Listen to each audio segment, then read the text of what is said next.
ओम शांति। 19 जून 2025। आज की मुरली। मीठे बच्चे, अभी तुम ईश्वरीय औलाद बने हो। तुम्हारे में कोई आसुरी गुण नहीं होने चाहिए। अपनी उन्नति करनी है, गफलत नहीं करनी है। प्रश्न: आप संगम युगी ब्राह्मण बच्चों को कौन सा निश्चय और नशा है? उत्तर: हम बच्चों को निश्चय और नशा है कि अभी हम ईश्वरी संप्रदाय के हैं। हम स्वर्गवासी विश्व के मालिक बन रहे हैं। संगम पर हम ट्रांसफ़र हो रहे हैं। आसुरी औलाद से ईश्वरी औलाद बन 21 जन्मों के लिए स्वर्गवासी बनते हैं। इससे भारी कोई वस्तु होती नहीं। ओम शांति। बाप बैठ बच्चों को समझाते हैं। अक्सर करके मनुष्य शांति को पसंद करते हैं। घर में अगर बच्चों की खिटखिट है तो अशांति रहती है। अशांति से दुख भासता है, शांति से सुख भासता है। यहाँ तुम बच्चे बैठे हो, तुमको सच्ची शांति है। तुमको कहा गया है बाप को याद करो, अपने को आत्मा समझो। आत्मा में जो आधा कल्प से अशांति है वह निकलनी है। शांति के सागर बाप को याद करने से तुमको शांति का वर्षा मिल रहा है। यह भी तुम जानते हो, शांति की दुनिया और अशांति की दुनिया बिल्कुल अलग है। आसुरी दुनिया, ईश्वरी दुनिया, सतयुग कलयुग किसको कहा जाता है यह कोई मनुष्य मात्र नहीं जानते। तुम कहेंगे हम भी नहीं जानते थे। भल कितने भी पोजीशन वाले थे, पैसे वाले को पोजीशन वाला कहा जाता है। गरीब और साहूकार समझ तो सकते हैं ना। वैसे तुम भी समझ सकते हो बरोबर ईश्वरीय औलाद और आसुरी औलाद। अभी तुम मीठे बच्चे समझते हो हम ईश्वरी संतान हैं, यह पक्का निश्चय है। तुम ब्राह्मण समझते हो हम ईश्वरी संप्रदाय स्वर्गवासी विश्व के मालिक बन रहे हैं।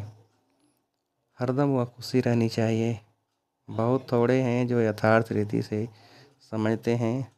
सतयुग में है ईश्वरी संप्रदाय, कलयुग में है आसुरी संप्रदाय। पुरुषोत्तम संगम युग पर आसुरी संप्रदाय बदली होती है। अभी हम शिव बाबा की औलाद बने हैं, बीच में भूल गए थे। अभी फिर इस समय जाना है कि हम शिव बाबा की संतान हैं।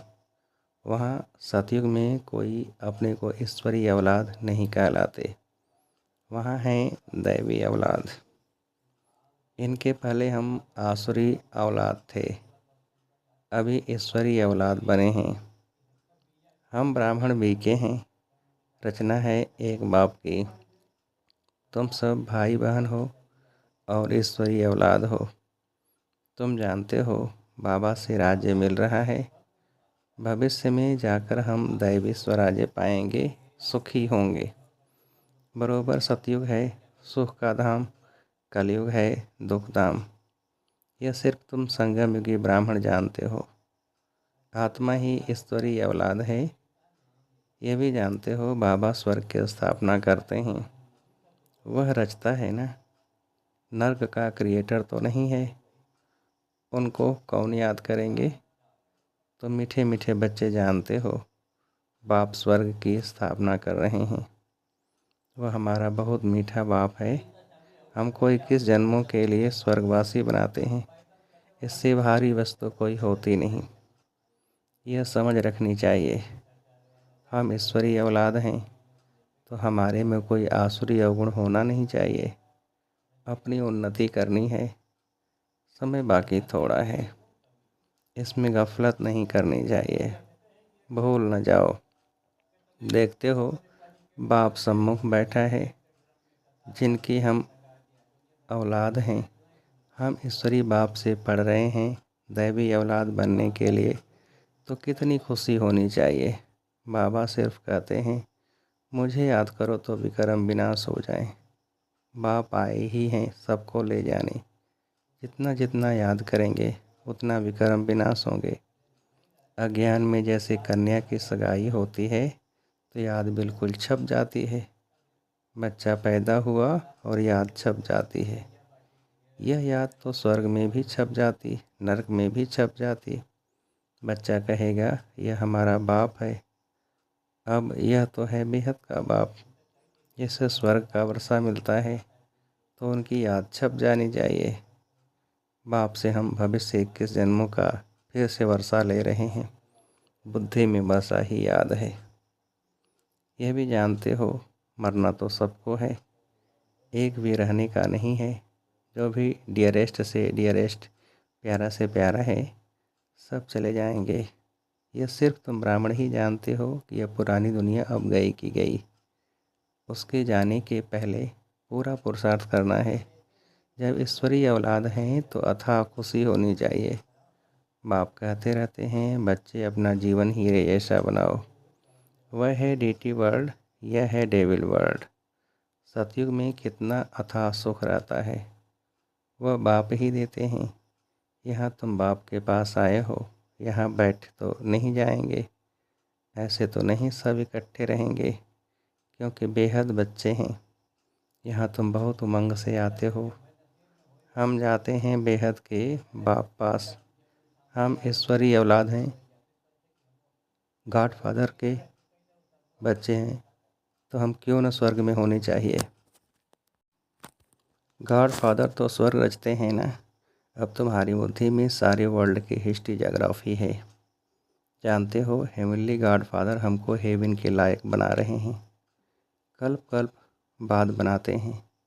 एक भी मनुष्य नहीं जिसको यह पता हो कि हम एक्टर हैं, गॉड फादर के बच्चे। फिर हम दुखी क्यों हैं, आपस में लड़ते क्यों हैं। हम आत्माएं सब ब्रदर्स हैं ना। ब्रदर्स आपस में कैसे लड़ते रहते हैं, लड़कर ख़त्म हो जाएंगे। यहाँ हम बाप से वर्षा ले रहे हैं। ब्रदर्स को आपस में कभी लून पानी नहीं होना चाहिए। यहाँ तो बाप से भी लून पानी होते हैं। अच्छे अच्छे बच्चे लून पानी हो जाते हैं। माया कितनी ज़बरदस्त है। जो अच्छे अच्छे बच्चे हैं वह बाप को याद तो पड़ते हैं ना। बाप का कितना लव है बच्चों पर। बाप को तो सिवाय बच्चों के और कोई है नहीं जिसको याद करें। तुम्हारे लिए तो बहुत हैं। तुम्हारी बुद्धि इधर उधर जाती है, धंधे याद में भी बुद्धि जाती है।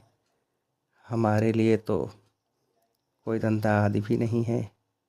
तुम अनेक बच्चों के अनेक धंधे हैं, हमारा तो एक ही धंधा है। हम आए ही हैं बच्चों को स्वर्ग का वारिस बनाने। बेहद के बाप की प्रॉपर्टी सिर्फ तुम बच्चे हो। गॉड फादर है ना, सभी आत्माएं उनकी प्रॉपर्टी हैं। माया ने छी बना दिया है। अब गुलगुल बनाते हैं बाप। बाप कहते हैं मेरे तो तुम ही हो, तुम्हारे ऊपर हमारा मोह भी है। चिट्ठी नहीं लिखते तो होना हो जाता है। अच्छे अच्छे बच्चों की चिट्ठी नहीं आती है। अच्छे अच्छे बच्चों को एकदम माया ख़त्म कर देती है। ज़रूर दें अभिमान है। बाप कहते रहते हैं अपनी खुश खैराफत लिखो। बाबा बच्चों से पूछते हैं तुम बच्चे तुमको माया हैरान तो नहीं करती है। बहादुर बन माया पर जीत पहन रहे हो ना। तुम युद्ध के मैदान में हो ना। कर्मेंद्रियाँ ऐसे वश करनी चाहिए जो कुछ भी चंचलता न हो। सतयुग में सब कर्मेंद्रियाँ बस में रहती हैं। कर्मेंद्रियों की कोई चंचलता नहीं होती है। न मुख की, न हाथ की, न कान की, कोई भी चंचलता की बात नहीं होती। वहाँ कोई भी गंध की चीज़ होती नहीं। यहाँ योग बल से कर्मेंद्रियों पर जीत पाते हो। बाप कहते हैं कोई भी गंदी बात नहीं। कर्मेंद्रियों को बस करना है, अच्छी रीति पुरुषार्थ करना है। टाइम बहुत थोड़ा है। गायन भी है, बहुत गई थोड़ी रही, अभी थोड़ी रहती जाती है। नया मकान बनता रहता है तो बुद्धि में रहता है ना, बाकी थोड़ा समय है, अभी यह तैयार हो जाएगा। बाकी यह थोड़ा काम है।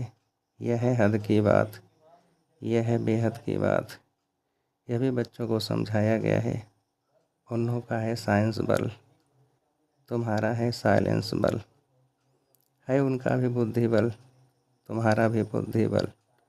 साइंस की कितनी इन्वेंशन निकालते रहते हैं, अभी तो ऐसे बॉम्ब्स बनाते रहते हैं जो कहते हैं वहाँ बैठे बैठे छोड़ेंगे तो सारा शहर ख़त्म हो जाएगा। फिर यह सेनाएं, एरोप्लेन आदि भी काम में नहीं आएंगे। तो वह है साइंस बल, साइंस बुद्धि, तुम्हारी है साइलेंस बुद्धि। वह विनाश के लिए निमित्त बने हुए हैं, तुम अविनाशी पद पाने के लिए निमित्त बने हो। यह भी समझने की बुद्धि चाहिए ना। तुम बच्चे समझ सकते हो बाप कितना सहज रास्ता बताते हैं। भल कितनी भी अहिल्याएँ को उपजाए हो, सिर्फ 2 अक्षर याद करने हैं, बाप और वर्षा। फिर जितना जो याद करे और संग तोड़ एक बाप को याद करना है। बाप कहते हैं मैं जब अपने घर परम धाम में था तो भक्ति मार्ग में तुम पुकारते थे, बाबा आप आएंगे तो हम सब कुछ कुर्बान करेंगे। ये हुए जैसे करनी घोर। करनी घोर को पुराना सामान दिया जाता है, तुम बाप को क्या देंगे? इनको यानी ब्रह्मा को तो नहीं देते हो ना, इसने भी सब कुछ दे दिया। यह थोड़े ही बैठ यहाँ महल बनाएंगे, यह सब कुछ शिव बाबा के लिए है, उनके डायरेक्शन से कह रहे हैं। वह करण करावन हार है, डायरेक्शन देते रहते हैं। बच्चे कहते हैं बाबा आप हमारे लिए एक ही हो, आपके लिए तो बहुत बच्चे हैं।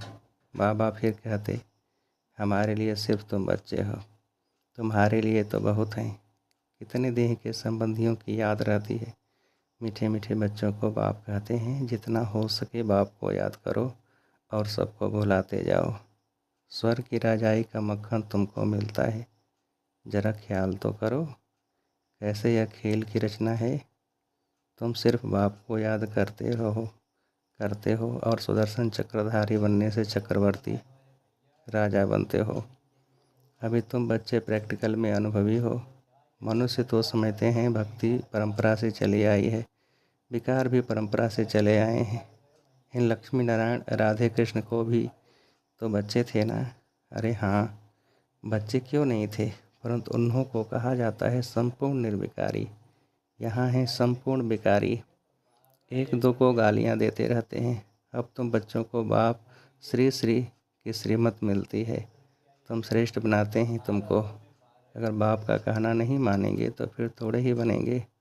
अब मानो न मानो, सपूत बच्चे तो फौरन मानेंगे। पूरी मदद नहीं देते हैं तो अपने को घाटा डालते हैं।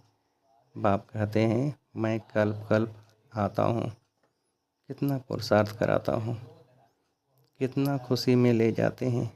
बाप से पूरा वर्षा लेने में ही माया गफलत कराती है, परंतु तुम्हें उस फंदे में नहीं फंसना है। माया से ही लड़ाई होती है। बहुत बड़े बड़े तूफान आएंगे, उसमें भी बारिशों पर जास्ती माया वार करेगी। रुस्तम से रुस्तम हो लड़ेगी। जैसे वैद्य दवाई देते हैं तो बीमारी सारी बाहर निकल आती है। यहाँ भी मेरे बनेंगे तो सबकी याद आने लग पड़ेगी। तूफान आएंगे, इसमें लाइन क्लियर चाहिए। हम पहले पवित्र थे, फिर आधा कल्प अपवित्र बने, अब फिर वापस जाना है। बाप कहते हैं मुझे याद करो तो इस योग अग्नि से तुम्हारे विक्रम विनाश होंगे। जितना याद करेंगे उतना ऊंच पद पाएंगे। याद करते करते तुम घर चले जाएंगे। इसमें बिल्कुल अंतर्मुखता चाहिए। नॉलेज भी आत्मा में धारण होती है ना, आत्मा ही पढ़ती है। आत्मा का ज्ञान भी परमात्मा बाप ही आकर देते हैं। इतनी भारी ज्ञान तुम लेते हो विश्व का मालिक बनने के लिए। मुझे तुम कहते ही हो पतित पावन ज्ञान का सागर, शांति का सागर। जो मेरे पास है वह तुमको सब देता हूँ, बाकी सिर्फ दिव्य दृष्टि की चाबी नहीं देता हूँ। उसके बदले फिर तुमको विश्व का मालिक बनाता हूँ। साक्षात्कार में कुछ है नहीं, मुख्य है पढ़ाई।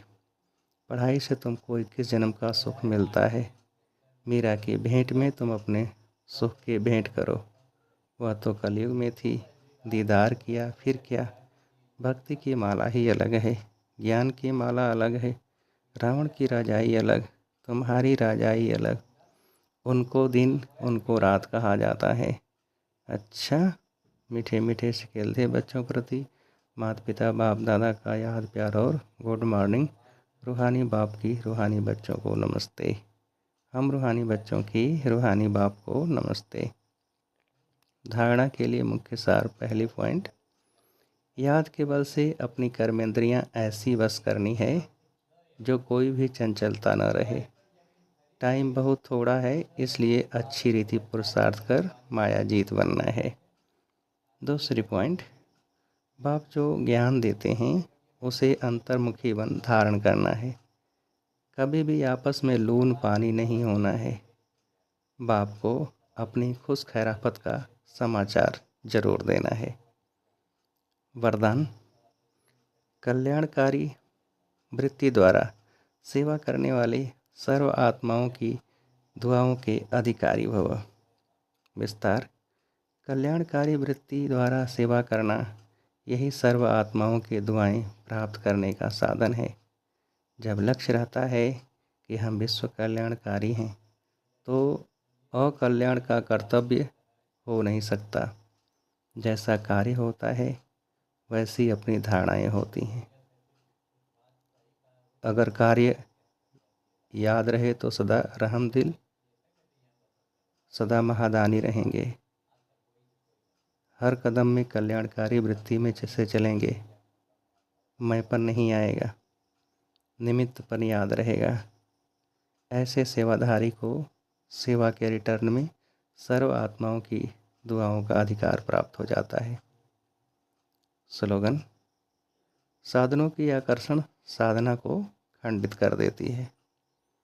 अव्यक्त सारी, आत्मिक स्थिति में रहने का अभ्यास करो, अंतर्मुखी बनो। अंतर्मुखी आत्माएं 3 प्रकार की भाषा के अनुभवी होती हैं। नैनों की भाषा, दूसरा भावना की भाषा, तीसरा संकल्प की भाषा। यह 3 प्रकार की भाषा रूहानी योगी जीवन की भाषा है। जितना जितना आप अंतर्मुखी स्वीट साइलेंस स्वरूप में स्थित होते जाएंगे, उतना इन 3 भाषाओं द्वारा सर्व आत्माओं को अनुभव करा सकेंगे। अब इसी रूहानी भाषा के अभ्यासी बनो। अच्छा, ओम शांति।